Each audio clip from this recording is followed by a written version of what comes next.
आज हम जो टॉपिक पढ़ने वाले हैं, सबसे पहला टॉपिक है नंबर सिस्टम, संख्या पद्धति।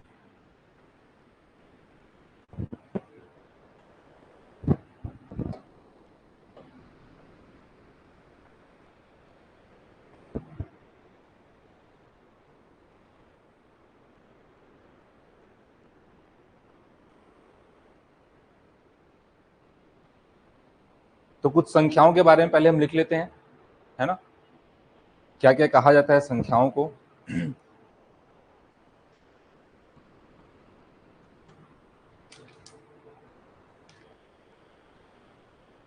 सबसे पहले आप लोग को याद रखना है, एक होता है आपका प्राकृत संख्या,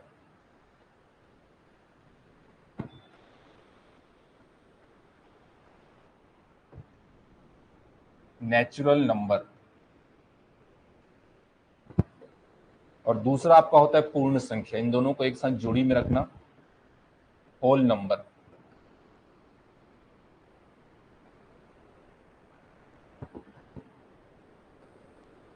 अब इन दोनों में अंतर क्या है?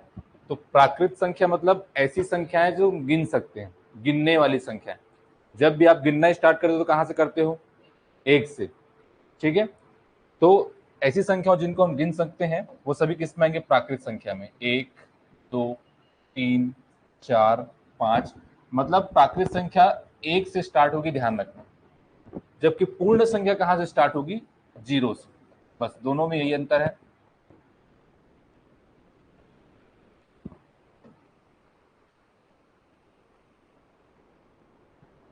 प्राकृत संख्या गिनने वाली संख्याएं होती हैं,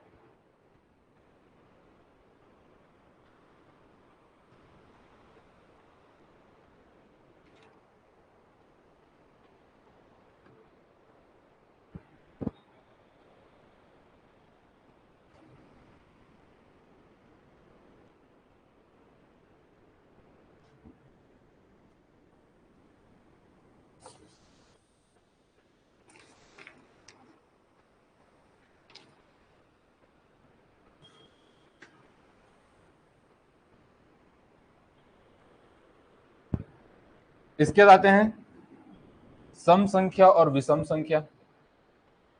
इसको एक साथ याद रखना।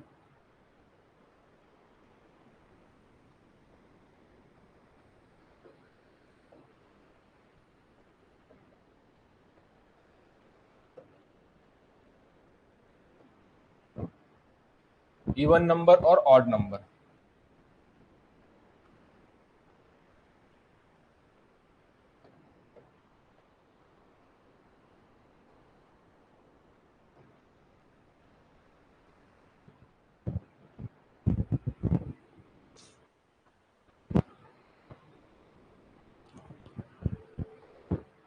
सम संख्याएं जो 2 से पूर्ण भाग हो जाती है, 2 से भाग चली जाती है।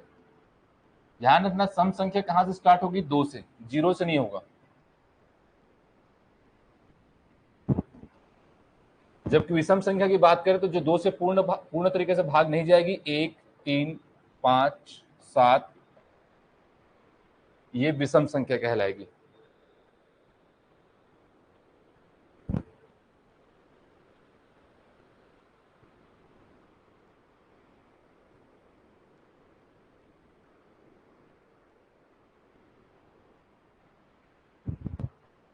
क्लियर है? इसके पहले हमने पढ़ा क्या?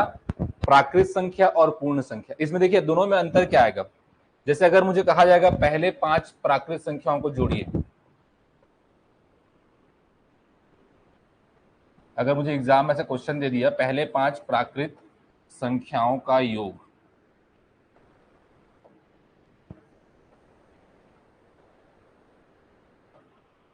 और मुझे कहा जाएगा पहले 5 पूर्ण संख्याओं का योग, दोनों में अंतर समझ में आ रहा है क्या हो रहा है? जब प्राकृत संख्या को जोड़ने बोलेगा तो मैं कहां से जोड़ना स्टार्ट करूंगा? 1 से। 1 धन 2 धन 3 ऐसे जोड़ेंगे।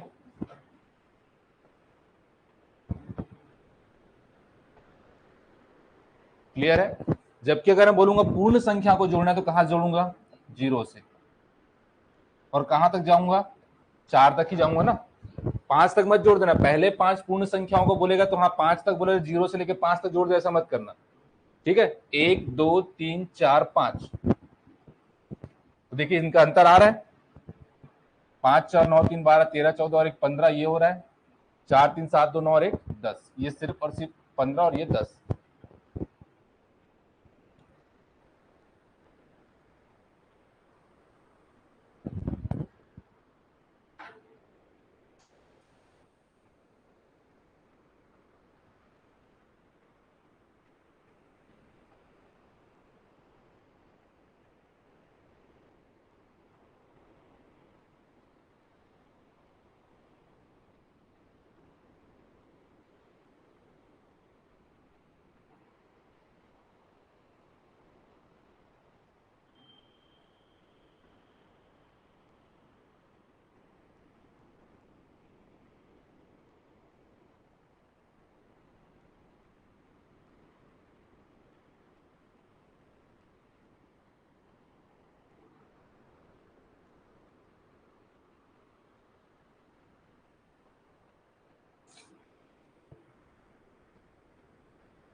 ऑनलाइन क्लियर है, नोट कर रहे हो?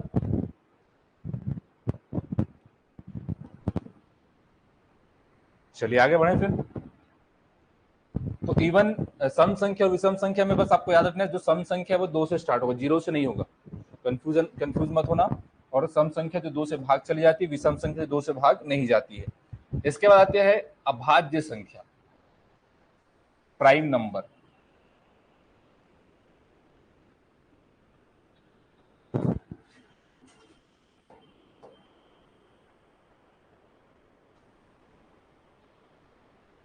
एक होता है अभाज्य संख्या और दूसरा होता है भाज्य संख्या।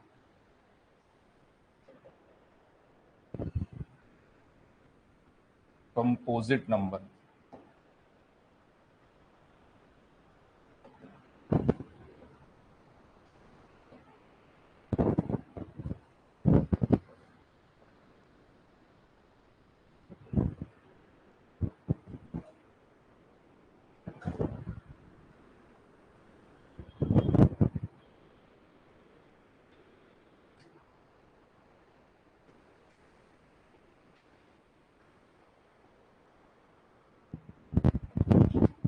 तो लिखिए अभाज्य संख्या के सामने में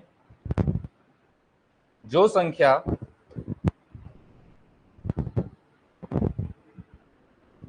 केवल एक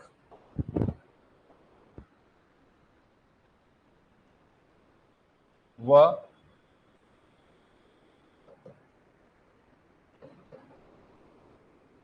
स्वयं से विभाजित हो, जो संख्या केवल एक और स्वयं से विभाजित हो,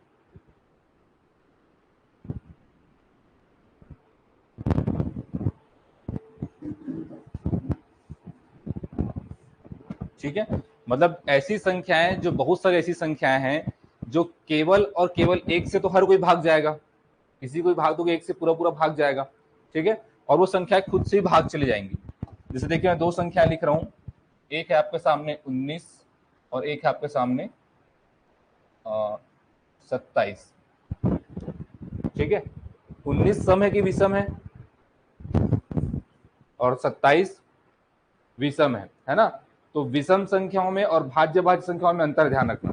तो मैं क्या बोल रहा हूं, अभाज्य संख्या ऐसी संख्या है जो खुद से और एक से भाग जाएगी। अब एक से दोनों भाग जा सकती हैं, अब 19 की मैं अगर बात करूं तो 19 को कौन सी ऐसा अंक है जो भाग दे सकता है? 1 है और 19, 2 3 4 5 6 7 8 9 10, कोई इसको और भाग नहीं दे सकता। लेकिन 27 की अगर मैं बात करूं तो एक तो 1 से जाएगा ही जाएगा, एक तो हर कोई जाता है, ये 3 से भी जाएगा, ये 9 से भी जाएगा। तो ऐसी संख्या है जो केवल 1 से और खुद से भाग होंगी, वो क्या कहलाएंगी? अभाज्य संख्या। अभाज्य मतलब जो भाग नहीं जाती है, मतलब किसी दूसरे से भाग नहीं जाती है। और भाज्य संख्याएं जो क्या हो जाती हैं? किसी किसी दूसरे अंक से भाग चले जाती है। ठीक है, ये क्लियर हुआ। अब बात आती है 2 की। एक जो है उसको किसी में नहीं लिया गया, ध्यान रखना, भाज्य भाज्य में नहीं लिया गया है, ये अपवाद है। 2 किस में आएगा?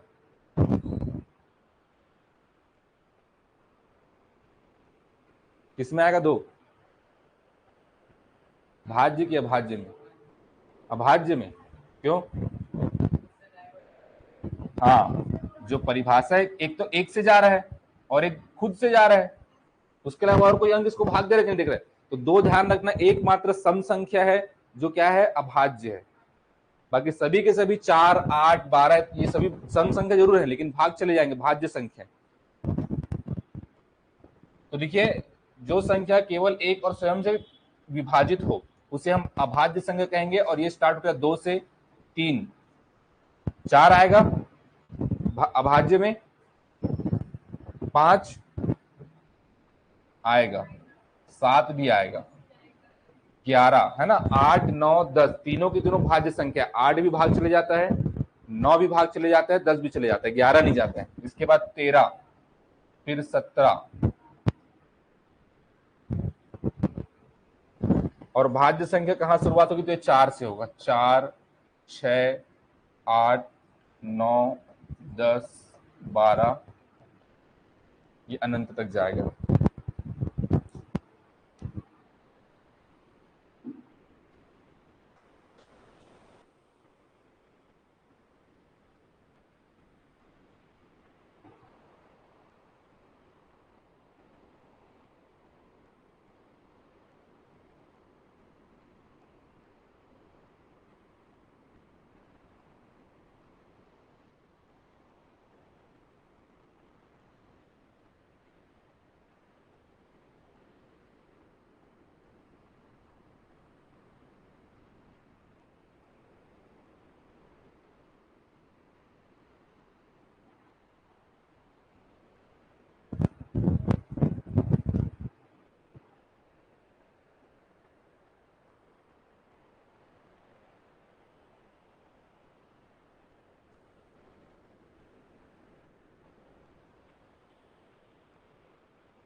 हो गया?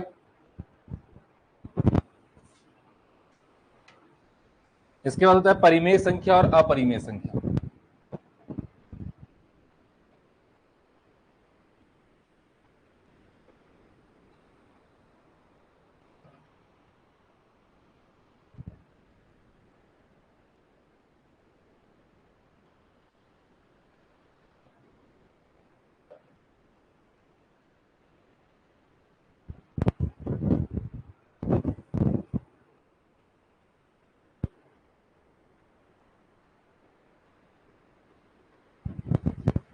परिमेय संख्या जिसको हम P बटा Q के फॉर्म में लिख सकते हैं, और ऐसी संख्या जिसको P बटा Q के फॉर्म में नहीं लिख सकते वो अपरिमेय संख्या, जैसे 2 बटा 3, 4 बटा 5, ये सभी परिमेय संख्या है।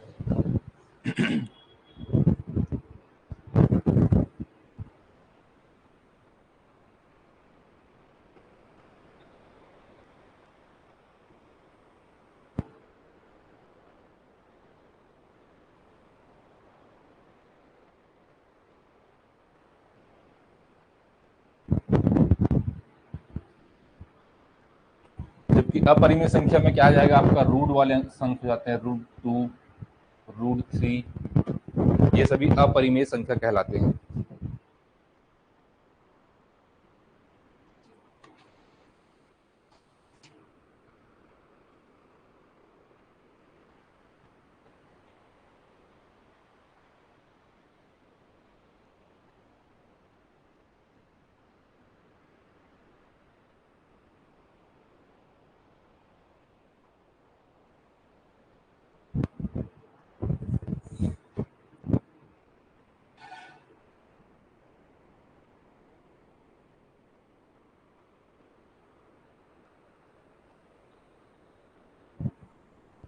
क्लियर है?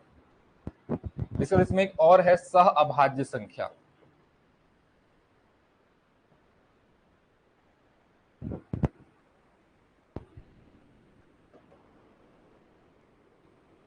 सह अभाज्य संख्या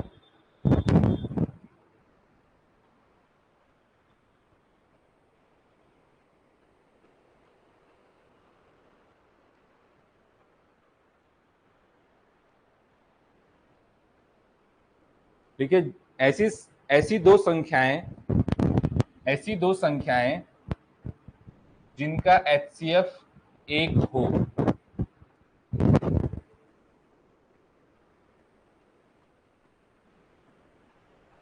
ऐसी दो संख्याएं जिनका एचसीएफ एक हो,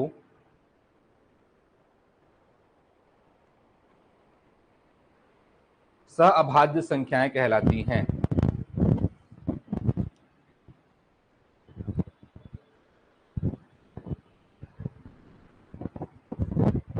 है ना?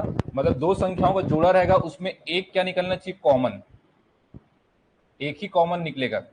ये जो अंक है, ये भी 14 लिख लो, एक कॉमन निकलेगा। जैसे अगर मैं बात करूं 23 और 27, उसी तरह से देखिए अगर मैं बात कर रहा हूं 25 और 30, 25 और 30 से क्या कॉमन निकल सकता है? दोनों से 5 निकल सकता है। ये 5 बार में 6 बार में, यहां से क्या कॉमन निकलेगा? यहां से आप 3 निकालो, 3 इसको नहीं काट सकता है, 9 इसको काटेगा, इसको नहीं काट सकते, तो यहां से एक बाहर आएगा। तो ऐसे दो संख्याओं का जोड़ा जहां से सिर्फ और सिर्फ एक कॉमन निकले, है ना? एचसीएफ आगे बनाना सीखेंगे हम लोग, एलसीएम एचसीएफ पढ़ेंगे तो जिनका एचसीएफ एक होगा वही क्या होंगे? सह अभाज्य संख्या होंगी। तो ये आपका अभाज्य संख्या नहीं है, सह अभाज्य संख्या ये है।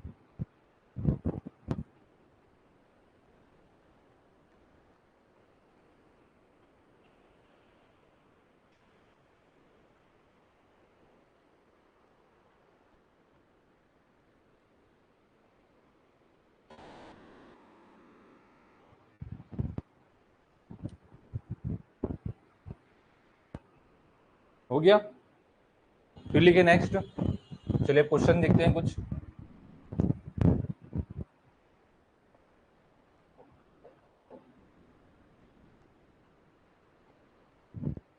देखिए पहला क्वेश्चन, पहले 5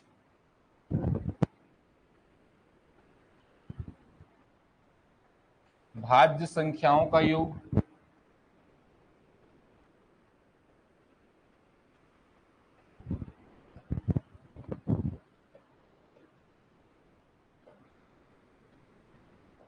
पहले 5 अभाज्य संख्याओं का योग। चलिए निकालिए। तो पहले 5 भाज्य संख्याओं का योग, पहले 5 अभाज्य संख्याओं का योग।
क्या बोले?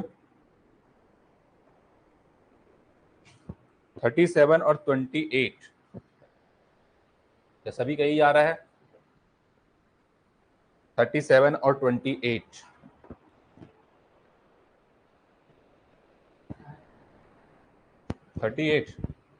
चलिए देखते हैं।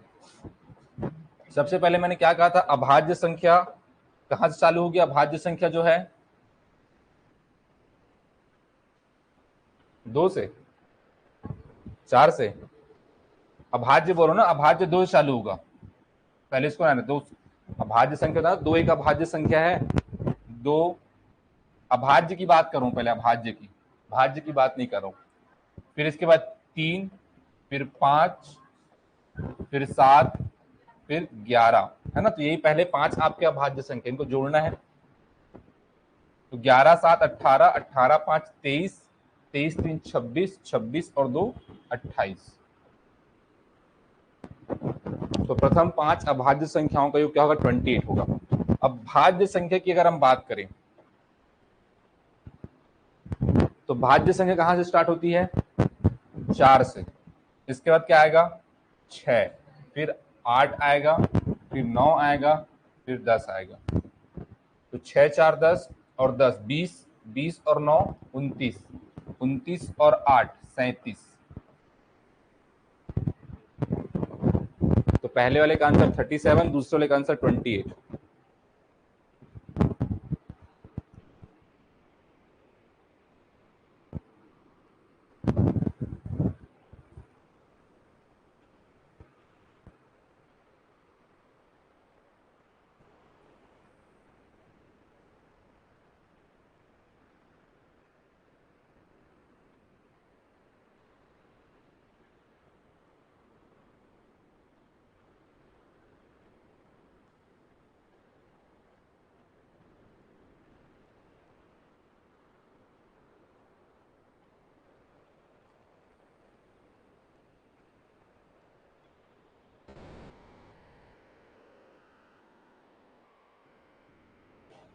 चलिए आगे बढ़े, नीचे लिख लीजिए इसके नोट। फिर एक ना तो भाज्य संख्या है और ना ही अभाज्य, एक ना तो भाज्य संख्या है और ना ही अभाज्य, एकमात्र सम अभाज्य संख्या 2 है।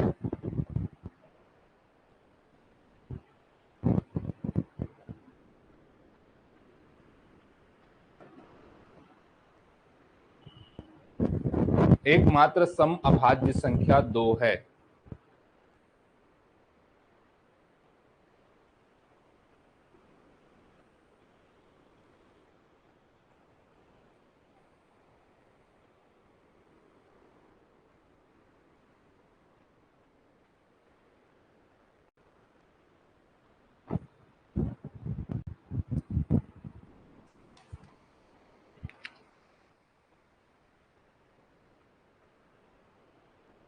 फिर नीचे लिखिएगा 1 से लेकर 25 तक के बीच 9 अभाज्य संख्या है। ये फैक्चुअल है जो आप डायरेक्ट ऐसे याद रख सकते हो। 1 से लेकर 25 तक के बीच 9 अभाज्य संख्या है। एग्जाम में पूछेगा तो आपको डायरेक्ट याद रहेगा, तो डायरेक्ट लिख सकते हो या गिन सकते हो। 1 से लेकर 25 के बीच में कितनी अभाज्य संख्या? तो 9 है। जबकि 1 से लेकर 50 तक के बीच अगर बात करें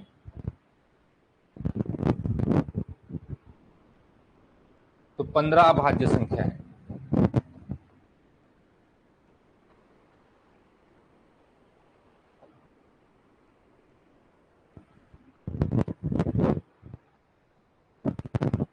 जबकि 1 से 100 तक में 25 अभाज्य संख्या है।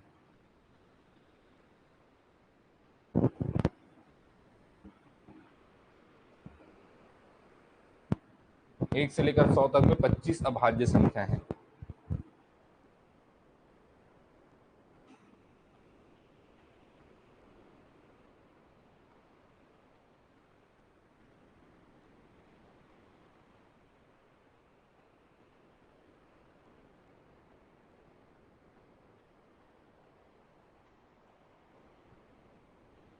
यहां तक क्लियर है सभी को?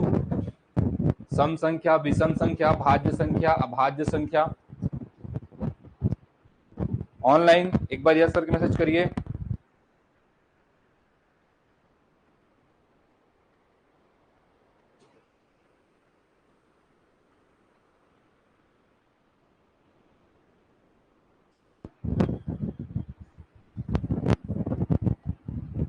आगे बढ़े,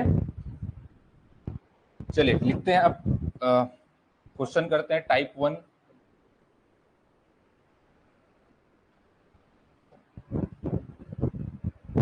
इकाई अंक, यूनिट डिजिट।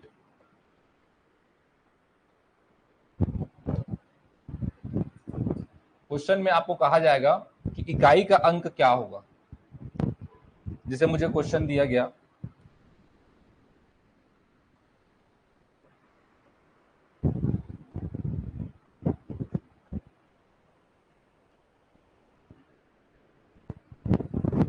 ठीक है, एक और ले लो इसमें।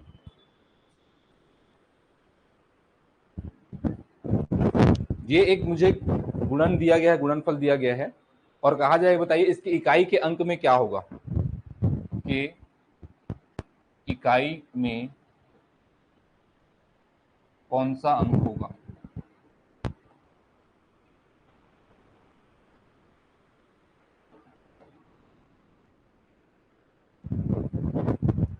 अब ये पॉसिबल नहीं एग्जाम में कि मैं पूरा इसको मल्टीप्लाई करूं, है ना, और मल्टीप्लाई करने के बाद अगर मेरे पास ऐसा कुछ नंबर आता है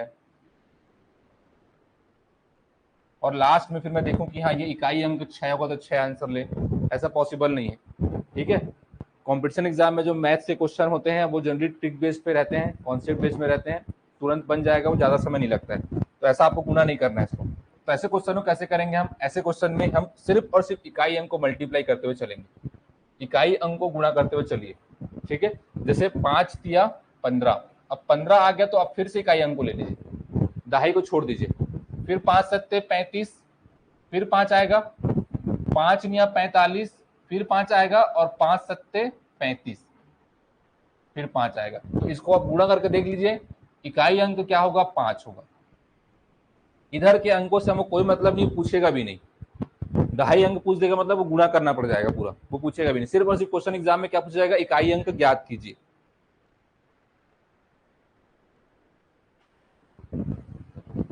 तो इसको नोट करिए, इसको नोट करने के बाद मैं 2-3 क्वेश्चन दे रहा हूं, उसको बनाइए।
6 और 8,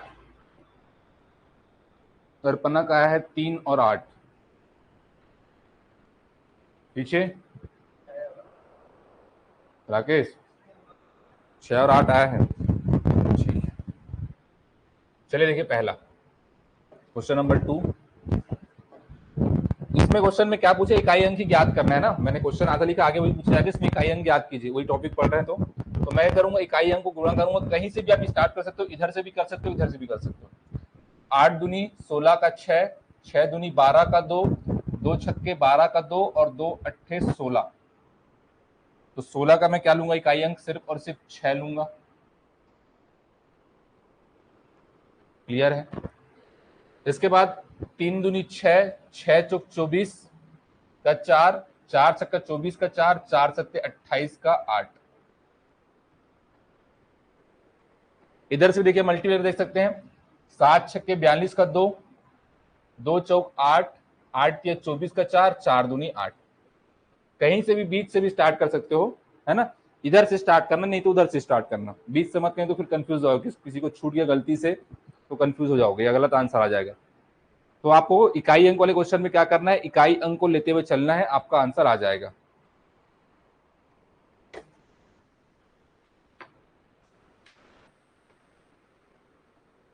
चलिए आगे बढ़ते हैं।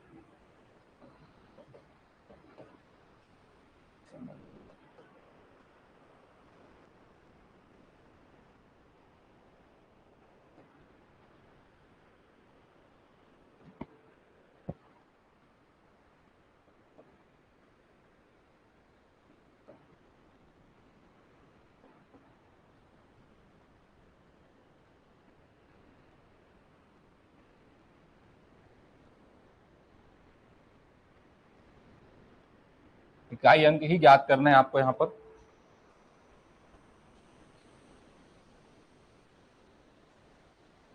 ऑनलाइन किसी का आंसर नहीं आ रहा है, क्या बात है, नहीं बन रहा है। कुलदीप, संजीवनी, हीलाराम, सानिया,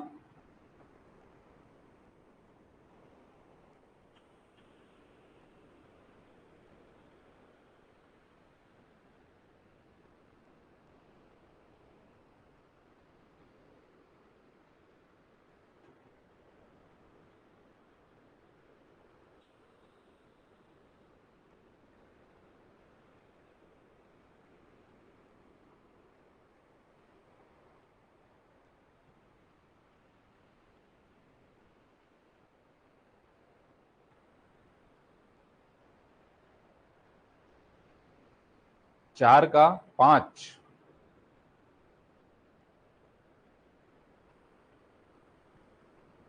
और 5 का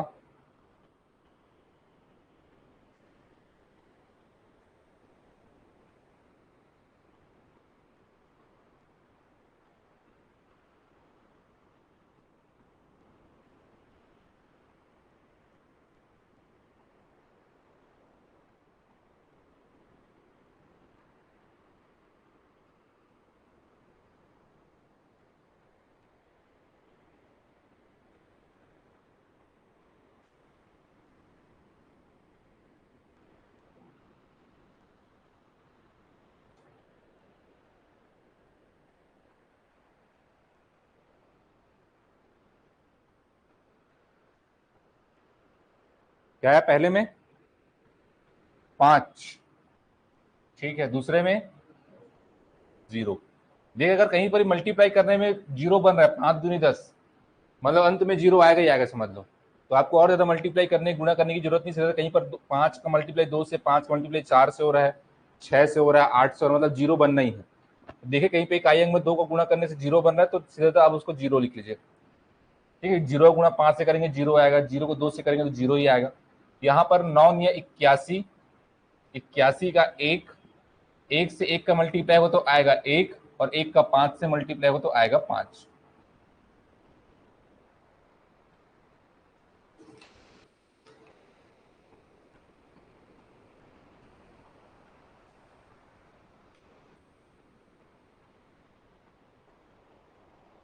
आगे समझ में।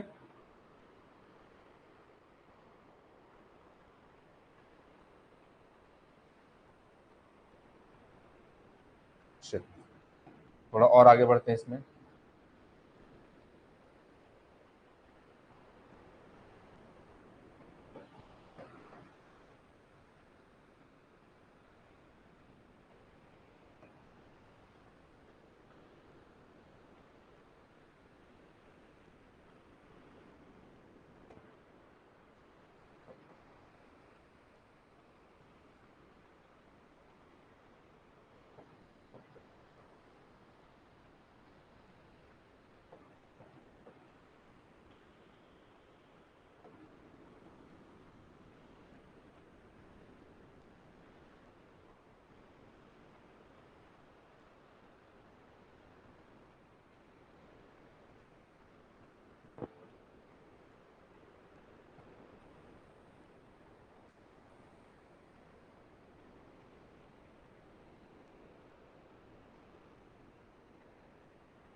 कितना है पहले में? अब यहाँ पे ध्यान रखना, बीच में आपको धन का चिन्ह दिख रहा होगा, यहाँ पर उसी प्रकार से ऋण दिख रहा है। तो पहले आप क्या करो, पहले पहले वाले ब्रैकेट को सॉल्व करो, वहां से इकाई अंक निकालो, दूसरे वाले को सॉल्व करो, वहां से इकाई अंक निकालो, और जो जो इकाई अंक आएगा उसके इकाई अंक को जोड़ दो। इकाई अंक को जोड़ने पर अगर 2 अंक बनते हैं तो उसमें से इकाई अंक को ले लो। आ रहा है समझ में? क्या आया है? 7 और 3। चलिए देखिए, यहां पर 3 चौक 12, ठीक है, तो 12 का मैं क्या लूंगा, 2 लूंगा, और यहां पे क्या होगा, 5 दिया 15। अब इसके इकाई और इकाई अंक को जोड़ना है बस आपको। हाँ, तो 5 और 2 को जोड़े कितना आएगा, 7। आगे समझ में? इसी वजह से क्वेश्चन 7 की अगर मैं बात करूं, 8 छक्का 48 माइनस 5 सत्ते 35। इकाई और इकाई अंक घटा देना है, 8 में से 5 घटाएंगे कितना आएगा, तो ये आंसर होगा।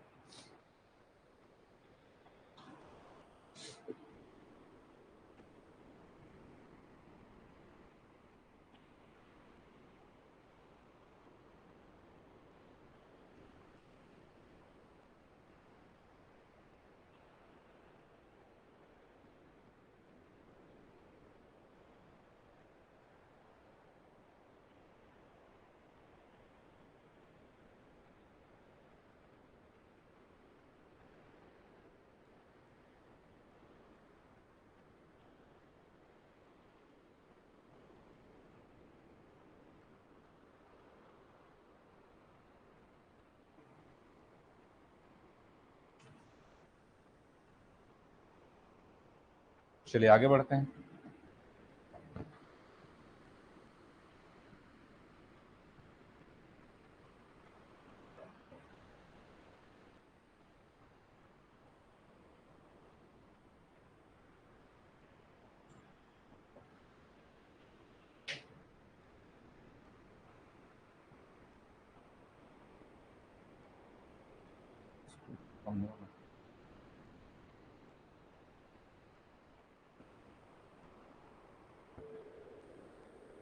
चलिए अब बताइए तो क्या होगा।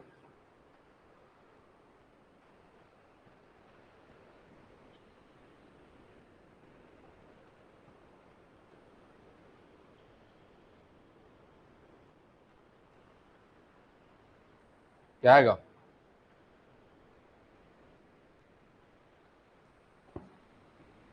-5, यही आ रहा है। कभी देखो ऐसा इकाई अंक -5 होता है?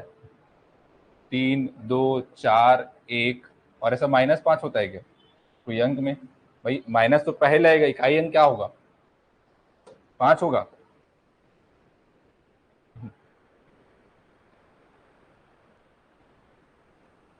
और किसी से बना ऑनलाइन? चलो बना लोगे तो गुड दूंगा भाई, सही आंसर अगर ले आओगे तो। -5 आ रहा है जिनका, या 5 आ रहा है, उनका आंसर बिल्कुल गलत है, नहीं आएगा।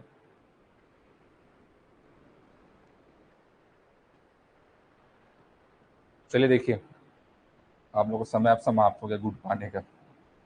देखो इधर, यहाँ पे इकाई अंक क्या आ रहा है? 3 एकम 3, माइनस यहाँ पे इकाई अंक क्या आ रहा है? 6 तिया 18 मतलब 8। अब ऐसी स्थिति बन गई है कि 3 में से 8 हटाएंगे तो -5 आएगा, लेकिन ऐसा नहीं होगा भाई। जब एक्चुअल में इसको मैं गुणा करूंगा तो इसके पहले कुछ ना कुछ तो नंबर होगा ना, ऐसे होगा। और ये बड़ी संख्या है, इसके बाद इसके पहले भी कुछ ना कुछ संख्या होगी।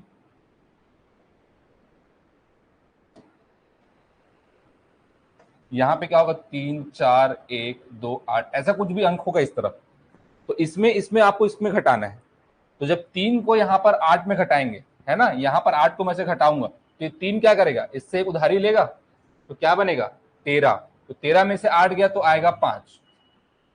आप लोग जो 5 ला रहे थे ऐसे घटा के, वैसे 5 नहीं आएगा, ऐसे करके 5 आएगा। आया समझ में?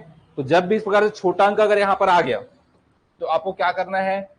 उससे उस 3 को 13 बना देना है, 5 आएगा तो उसको 15 बना देना है, ऐसे करना है।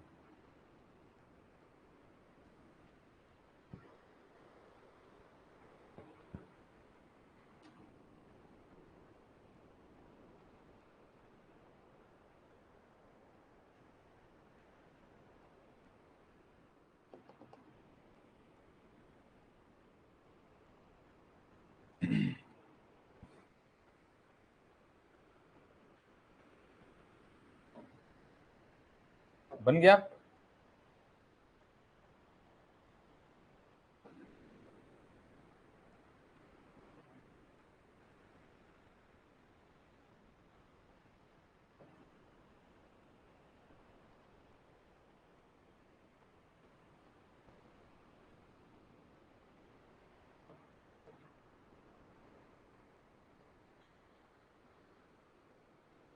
इसको वो कर लो, क्वेश्चन थोड़ा चेंज है ना, 622 होगा, 626 गलती से लिखा गया।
कितना आया?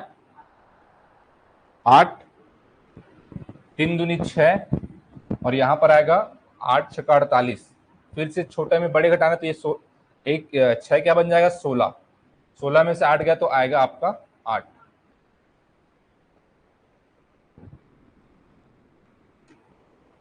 दो नहीं आएगा, फिर वही गलती कर रहे हो सानिया। भैया 16 के 6 के पहले कोई ना कोई अंक होगा ना, तो जब भी हम क्या करते हैं छोटे से बड़े को घटाते हैं तो ये 6 क्या कर लेगा? एक यहाँ सुधार ले लेता है, और 6 बन जाता है 16, तो 16 में से 8 को आपको घटाना है, तो आंसर आएगा 8।